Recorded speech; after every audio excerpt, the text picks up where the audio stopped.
एक पौहारी बाबा थे। स्वामी विवेकानंद भारत में विचरण कर रहे थे,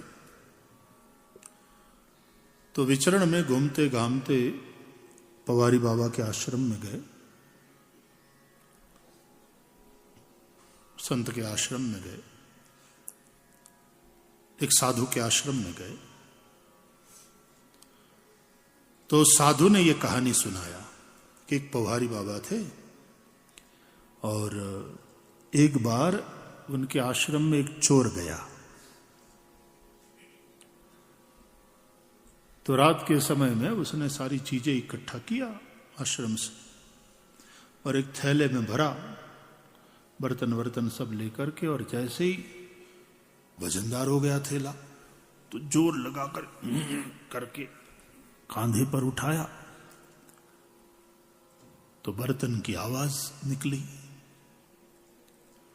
तो पौहारी बाबा जाग गए। कौन है? सीताराम। कौन?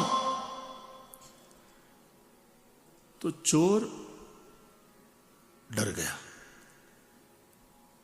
कि बाबा जाग गया है, पकड़े जाएंगे, पीटेगा, बाबा मजबूत है, भागो यहां से। तो सामान वहीं छोड़ करके चोर भागा।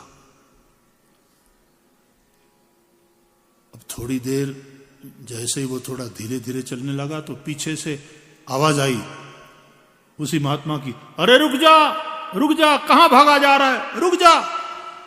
अब चोर ने सोचा कि ये बाबा तो बड़ा निडर निकला, पीछा कर रहा है, पकड़ लेगा तो पीटेगा। वो दम लगा के भागने लगा और पौहारी बाबा पीछे पीछे, अरे रुक जा, मैं कहता हूं रुक जा। और किसी तरह पौहारी बाबा ने उस चोर को पकड़ लिया।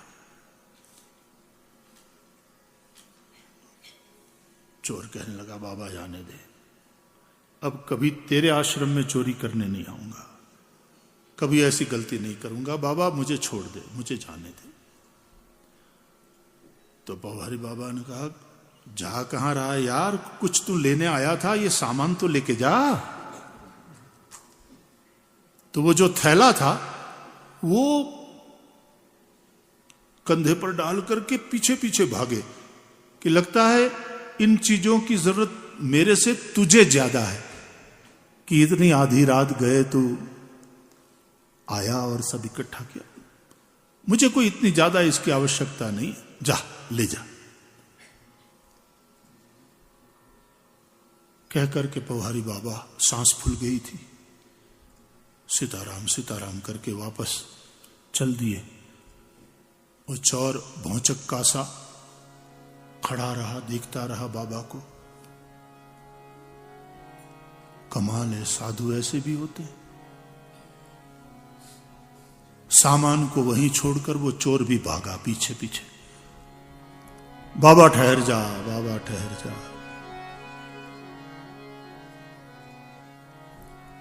और चोर ने बाबा के चरण पकड़ लिए।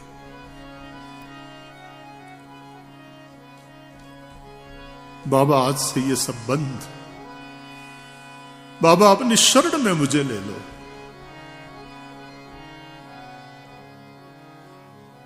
अच्छा आश्रम में रहना चाहता है, आजा, बर्तन तो तुझे वहां पर भी काम लगेंगे।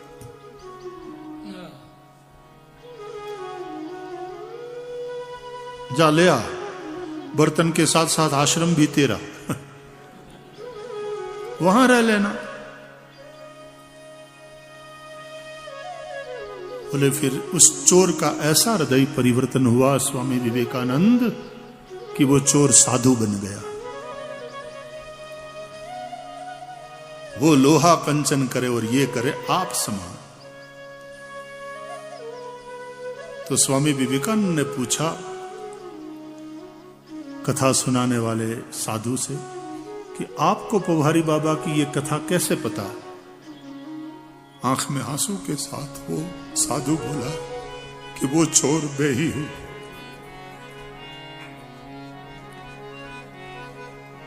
जो पौहारी बाबा के संग में आया और आज विवेकानंद तुम्हारे सामने खड़ा है। वो लोहा कंचन करे और ये करे आप समान। तलवार लोहे की हो, पारसमणि का स्पर्श हो जाए तो वो सोने की बन जाएगी।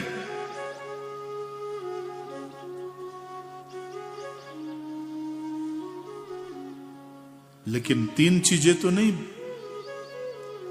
बदलेगी ना, मार, धार और आकार।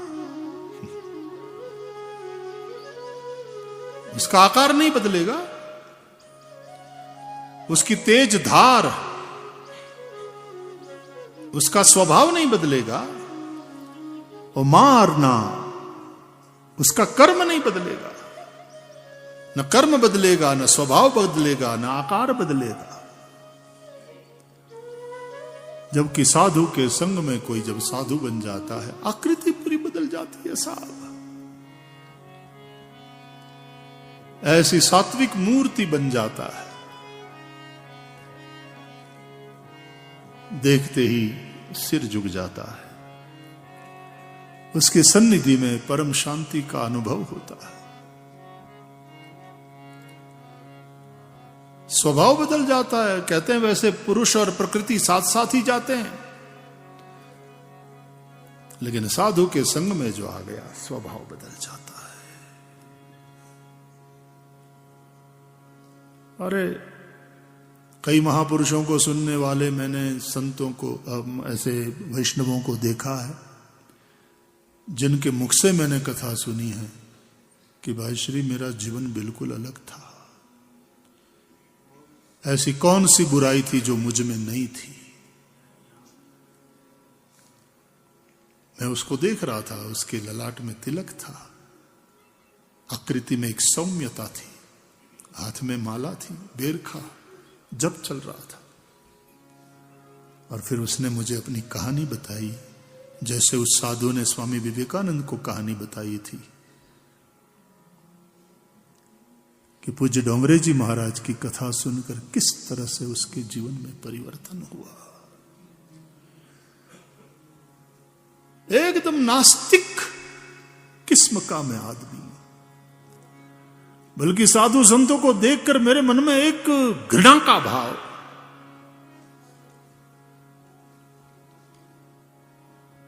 ये लोग मुफ्त में खाने वाले और समाज के ऊपर एक बोझ है, ऐसा मैं समझता था। मैं दारू पीता था, मैं मांसाहार करता था, मैं जुआ भी खेलता था। उसने कहा, फिर से मैं कहता हूं, कोई बुराई ऐसी नहीं थी जो मुझ में नहीं थी। मेरे घर वाले मुझसे त्रस्त हो गए थे। मुंबई की घटना है, अब तो उनका शरीर नहीं रहा। रविवार का दिन था, बोले मेरे मित्र के साथ मैं जुहू की ओर संध्या समय में घूमने के लिए जा रहा था। तो मार्ग में एक मैदान, आज भी है वो मैदान, मैंने भी उस मैदान में कथा सेवा करी है। तो वहां पंडौल लगा हुआ था बड़ा सा, हजारों लोग, और पूज्य डोंगरे जी महाराज की कथा सुन रहे थे। भोंपू लगा हुआ था तो आवाज तो बाहर तक आ रही थी। इतने लोग, तो मेरे मित्र ने कहा चल जरा जाके देखते तो है। हाथ पकड़ा मैंने मित्र का, चल जुहू जाने के लिए चले हैं घर से। मेरी कोई रुचि बुचि नहीं है इन चीजों में। अरे बोले अंदर नहीं जाएंगे, इतनी भीड़ है, जरा देखें तो क्या हो रहा है, क्या चल रहा है। मित्र ने आग्रह किया तो बोले मैं नाराजगी के साथ कि यार तू भी दूसरी बार इस तरह से किया तो मैं नहीं आऊंगा तेरे साथ। बोले केवल 15 मिनट, फिर चल देंगे। मेरे मन में भी एक कुतूहल कि इतने सारे लोग गया। पंडौल पूरा भरा हुआ था, बाहर तक पब्लिक थी और वाणी गूंज रही थी, श्री हरि की कथा चल रही थी। मैं अपने मित्र के साथ खड़ा रहा वहां। मैं पहली बार ऐसा वातावरण देख रहा था। हजारों लोग दत्तचित्त होकर के सुन रहे थे। कथा सुनाने वाले मेरे घर आकर के सुना रहे थे अपनी बात, जब मैं मुंबई में रहता था। फिर तो बहुत बार मिले।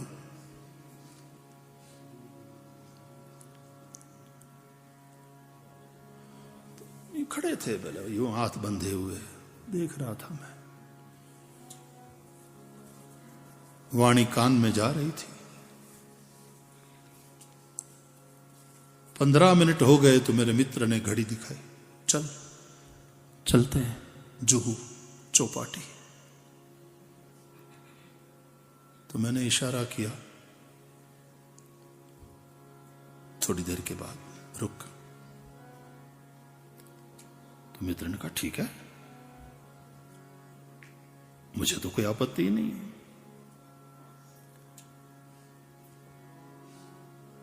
बाहर खड़े खड़े हमने पौन घंटा कथा सुनी। फिर कथा का विराम हुआ, आरती हुई, ध्वनिवर्धक यंत्र से घोषणा हुई, अनाउंसमेंट कि बाप जी आज मुख्य कॉरिडोर से निकलेंगे सबको दर्शन देते हुए। तो सब लोग शांतिपूर्वक वहां खड़े रहना, प्यार से जय श्री कृष्ण करना।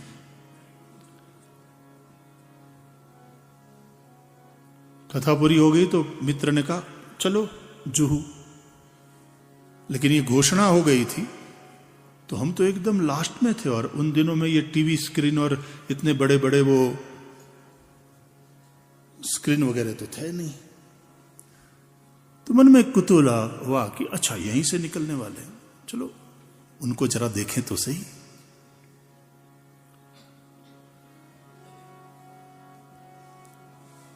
तो बाप जी की कार वहां पर आई, भक्त लोग लेकर के आए। बाप जी के लिए जो कार थी, बाप जी की कार क्या, बाप जी के लिए कार थी, सेवा में जो कार थी। आकर वहीं पंडाल के बाहर खड़ी रही। काफी भीड़ दोनों तरफ, और साक्षात वैराग्य की मूर्ति।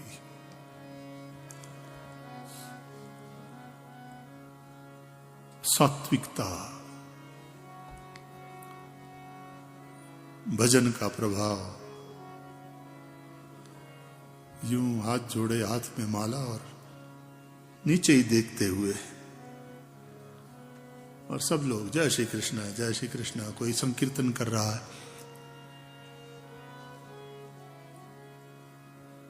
और कुछ 250-300 फीट का कॉरिडोर चलते हुए बाप जी आ रहे थे। तो उसमें जो वैष्णव दोनों तरफ खड़े थे, उसमें से किसी ने फूल की माला तैयार रखी होगी, तो बाप जी को पहनाया। बाप जी तो चलते ही रहे। समीप आए तो मैं भी देख रहा था, कुतूहल से, कुछ नहीं था, कुतूहल से। गाड़ी का दरवाजा खोला गया, पिछले वाला। कार्यकर्ता सबको कॉरिडोर ये बना करके दूर रख रहे थे। तो एकदम समीप आए, गाड़ी में बस बैठने ही जा रहे थे। मेरे मित्र ने प्रणाम किया, तो फिर मेरे से भी प्रणाम हो गया। पता नहीं क्या हुआ, बाप जी ने अपने गले से वो जो फूल माला किसी ने पहनाया था, वो निकाल कर मेरे गले में डाली।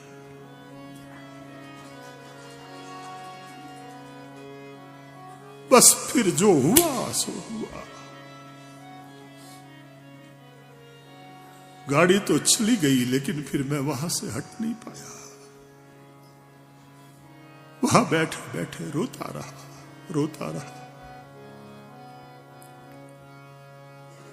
मेरे मित्र के मन में भी थोड़ी चिंता हुई कि इसको क्या हो गया।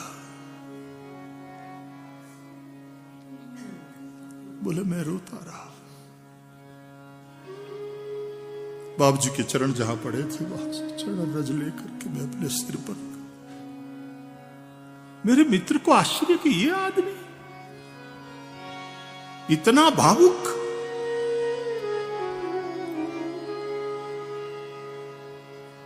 आध पौने घंटे के बाद फिर तो पंडाल खाली हो गया था, तो सब दर्शन करता हुआ देखता हुआ व्यासपीठ के पास गए तो व्यासपीठ को प्रणाम किया।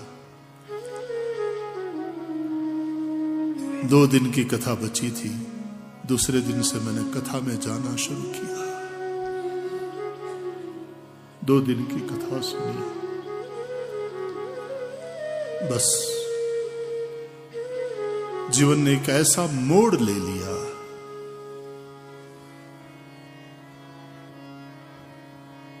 आज मैं आपके सामने हूं और वो वैष्णव इतने शांत, इतने सात्विक, तिलक हमेशा हाथ में बेर खा जप करने वाले, क्या था वो, क्या बना दिया। कोई व्यक्तिगत वार्तालाप नहीं, कोई व्यक्तिगत दीक्षा दान नहीं, कुछ नहीं। और जो बदलाव हुआ, पारस मणि अरु संत में बड़ो अंतरो जान, वो लोहा कंचन करे लेकिन ये करे आप समान।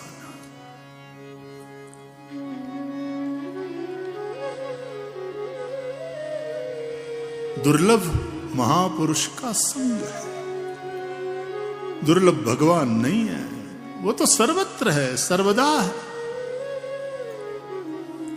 दुर्लभ मुक्ति नहीं है, हकीकत तो यह है कि तुम स्वरूप से मुक्त ही हो। इसलिए श्री सुखदेव जी भगवान ने राजा परीक्षित को अंत में यही समझाया कि परीक्षित, मुक्ति की भी इच्छा छोड़। तो मुमुक्षु बनकर बैठा है कथा सुनने, लेकिन मुक्ति की भी इच्छा छोड़, क्योंकि मुक्ति की चाह उसके मन में रहती है जो अपने आप को बंधा हुआ समझता है। तो बंधा हुआ है, यही तेरा ज्ञान है। इस अज्ञान को हटा दे। वास्तविकता यह है कि तू मुक्त ही है।